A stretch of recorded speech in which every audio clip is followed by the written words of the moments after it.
అందరికీ నమస్కారం. Welcome to icon politics. నమస్కారం రాజేష్ గారు. నమస్కారం. సార్, చంద్రబాబు నాయుడు గారు ఎప్పుడు ఎలక్షన్స్లో సీట్ అనౌన్స్ చేయడం చాలా స్లోగా ఉంటారు. కానీ ఈసారి చాలా ముందుగానే, ఇంకా కోడ్ రాకుండా, ఇంకా రావడానికి ఇంకా 1 మంత్ ముందుగానే ఒక 94 నియోజకవర్గాలకు ఆల్మోస్ట్ 60% సీట్లు ముందుగానే చేశారు. ఇది చాలా టీడీపీ కార్యకర్తలు చాలా సంతోషించదగ్గ విషయం. నెక్స్ట్ లిస్ట్ ఎప్పుడు రాబోతుంది, ఈసారి ఎన్ని సీట్లు ఉండబోతాయి, తర్వాత ఈ పొత్తు విషయాలు ఎప్పుడు ఖరారు అయ్యే అవకాశాలు ఉంటాయి, ముఖ్యంగా బీజేపీతో పొత్తు విషయాలు కాస్త మీరు విశ్లేషణ చెప్పండి సార్.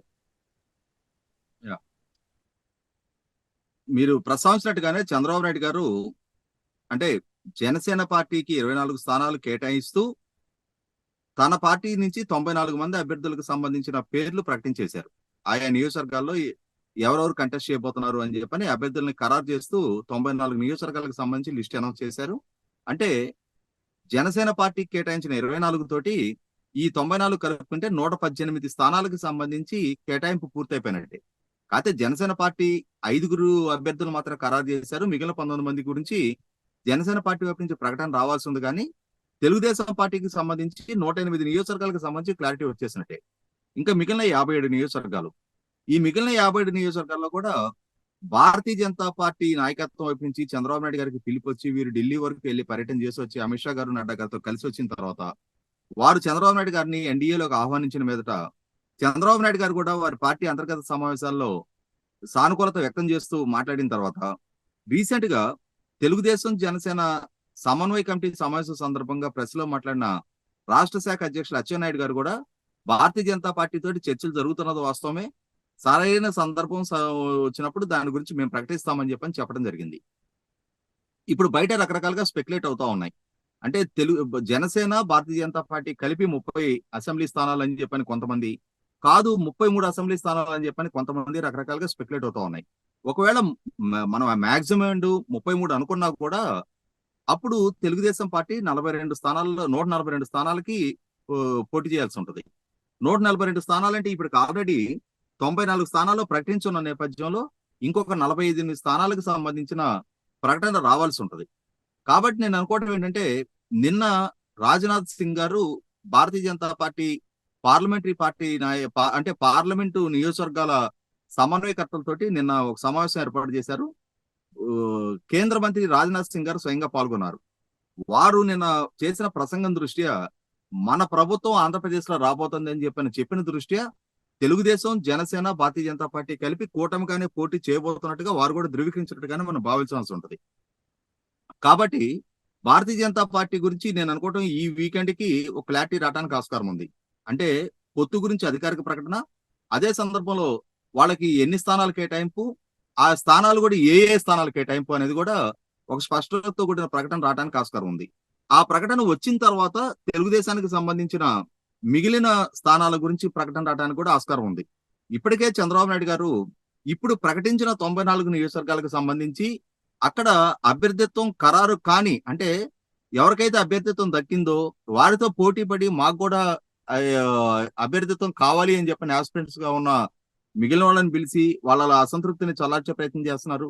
అలాగే జనసేనకి కేటాయించిన 24 స్థానాలకు సంబంధించి అక్కడ తెలుగుదేశం పార్టీ అభ్యర్థులు ఎవరైతే ఉన్నారో, ఆస్పిరెంట్స్ ఎవరైతే ఉన్నారో వాళ్ళని కూడా పిలిచి మాట్లాడి ఆ సమన్వయం కోసం ప్రయత్నం చేస్తున్నారు.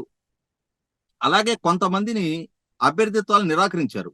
ఆ నిరాకరించిన వ్యక్తులని, నాయకులను కూడా పిలిచి వాళ్ళని కూడా సమాధాన పరిచే ప్రయత్నం చేస్తా ఉన్నారు.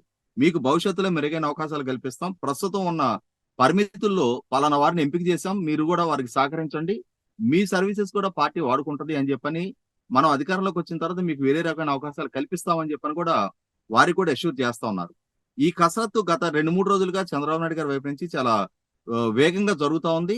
చాలా నియోజకవర్గాలకు సంబంధించిన అసంతృప్తులు, యాస్పిరెంట్స్ ఇప్పటికే చంద్రబాబు నాయుడు గారితో సమావేశం జరిగిన తర్వాత వాళ్ళు సమాధాన పడి పార్టీకి సహకరించడానికి సిద్ధపడ్డారు.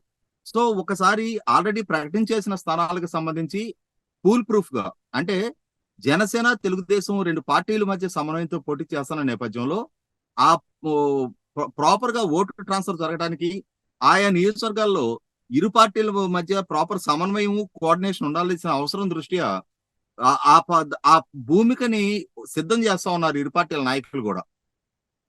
ఈ రోజు తాడేపల్లిగూడెంలో ఇరు పార్టీలకు సంబంధించి తెలుగు ఆ తెలుగు జన విజయకేతన జెండా అని చెప్పని ఒక భారీ బహిరంగ సభ ఏర్పాటు చేశారు. ఆ భారీ బహిరంగ సభ ఏర్పాటు ద్వారా ఇరు పార్టీల శ్రేణులకు కూడా, ఇరు పార్టీల నాయకులకు కూడా, ఇరు పార్టీల నాయకత్వం వైపు నుంచి ఒక స్పష్టమైన సందేశం వదలుచుకున్నారు.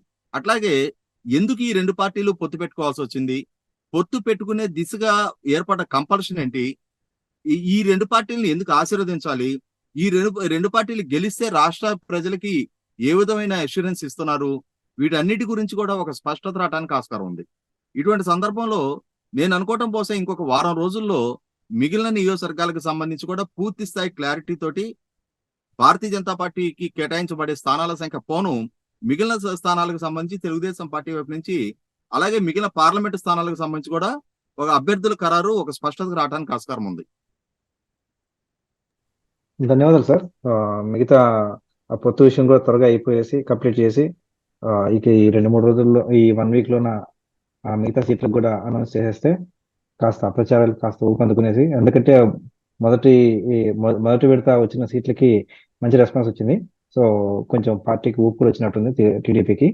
సో చూడాలి మరి మిగతా సీట్లు త్వరగా అనౌన్స్ చేస్తే అందరూ ఇంకా విజయం వైపు అడుగు వేస్తారని ఆశిద్దామని. ధన్యవాదాలు సార్.